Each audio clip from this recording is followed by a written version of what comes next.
welcome back. We've had a particularly large number of calls here this evening, a tremendous number of calls on the murder of Alan Leppard in Monkton. In fact, probably a record number of calls on that case for tonight. Some good information's come through from more than 100 viewers on the attack on a 29-year-old woman in Peterborough, but disappointingly few calls so far on the family car in Harold Wood in Essex. I do hope we'll have better news on that later on. Nick?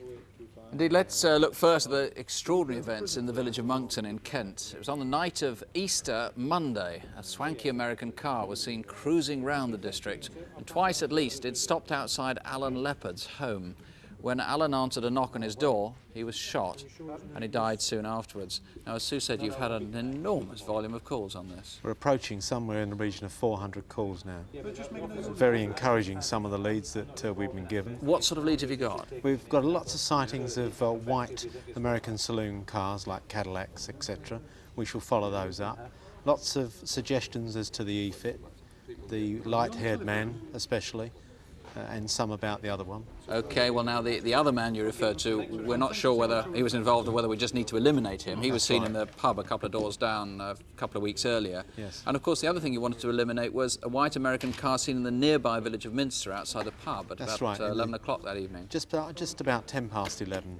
Two men in a white or light-coloured American saloon car. We would certainly like some information on that. At the moment we are lacking in that regard. OK, you've got a lot of work to get through An there, awful by the lot, looks of it. but we don't mind that. All right, thanks very much. Sue? Well, progress now on incident desk. David Hatcher, first of all, there was the case of Jo Ramsden, the young 21-year-old woman with Down syndrome who's disappeared. Yes, we're particularly anxious to find Jo.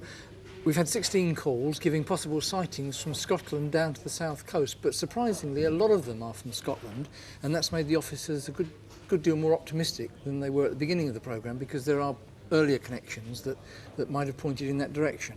What we want to know is, if you know where Jo is now, please call us. We need to contact her urgently. Right.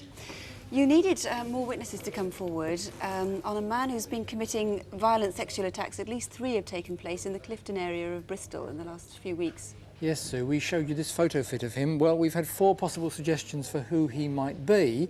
We'd still ideally like to trace the person who shouted at a couple in Hanbury Road, Clifton, on the 14th of March, when he actually interrupted the man in the process of an attack, and he probably doesn't realise it.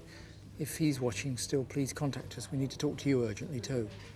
And did anybody see the attack and murder of James Dolan at Wimbledon Station last Saturday evening? Well, I'm sure a lot of people did, Sue, and in fact we've had a young boy who's called into the programme tonight who was with his friend. Officers are now in contact with him now, and hopefully he'll be able to tell us a lot more about what he's seen. Anybody else who was on Wimbledon Station on Saturday night we'd still like to hear from, because they may have seen things that they're not aware of.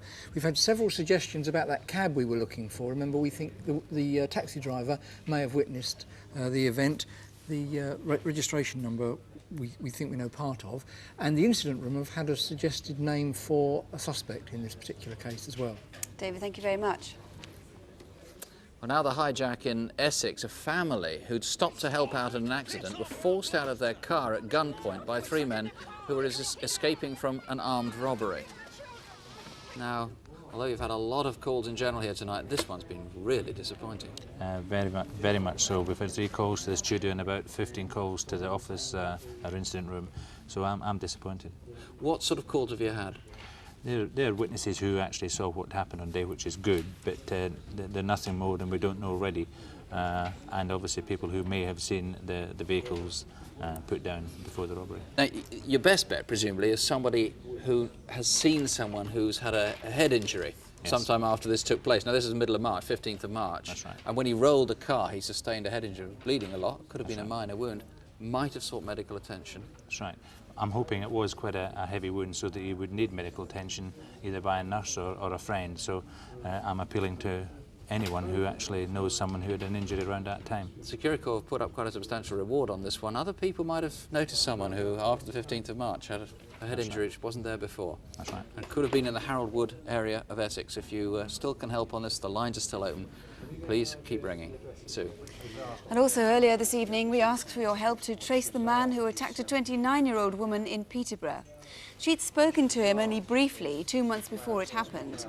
Then on Wednesday, the 27th of March, that was just before the Easter weekend, she met him again in the city centre. He seemed quite pleasant, and being Scottish like she was, she trusted him enough to accept a lift. No, I just want to go home. No. There's no way you're going home. Well, DCI Rogers has been taking the calls on this with his colleagues. What sort of calls have you had? We've had a tremendous response, well over 150 calls now, many of them giving specific names and details, others more general. Serving police officers have telephoned us with information about people they've dealt with, and employees at their own local DHSS offices with advice as to how we could track this man down through their system. So once again, you've got a lot of work going through all those names and pieces We of have, information. yes. We've been given some very useful information with which we can work now. Could you tell us once again what this man looked like? Yes, he's described as aged 32. He's about 5'10" tall and very thin. Now, he was dressed smartly on this night, a black leather bomber jacket, collar and tie, and those very distinctive tattoo spots on the back of his knuckles, as well as some tattoo marks on his arms as well. Mr. Rogers, thank you. If you've seen him, please do ring us. Let's now see how many faces have been recognised tonight from Photocall. Apart from that, it is from Jackie Hames. Let's start with Bernard Andrews, who escaped from prison. 6 calls to the studio, mainly sightings, but a dozen to the incident room and a couple in hotels. So if he's staying with you, please ring us. And beware, because he might be armed. Well, yes, be careful. Luton jewel robbery. A dozen to the studio, several from police officers giving possible identities, so fingers crossed there. Another callers giving the same area of London as possible residence for them, so plenty to follow up for them. And Fat Bob, Robert McLean. Yeah, 8 to 9 calls, sightings in the island itself and on the That's mainland. on the Isle of Wight, where he was living for a time. That's he comes from right. Manchester, I think, originally. Yes, doesn't that's he? right. Still having that Manchester accent. But the latest sighting is, in fact, in Derbyshire on the 25th of March. So that's a good possible. Fingers crossed there. OK, and the robbery in Holborn in central London. Very bad response, unfortunately. Only 2 calls. But there was one person who called who had contact with one of these people recently. So please call back. The officers would like to speak to you. Jackie, thank you very much. Well, finally, Eric Knowles, how many viewers have spotted something in this lot they think belongs to them? Quite a few calls. Once again, an object that we didn't actually feature, that wonderful little clock behind there, French 1840, a lady posting a love letter.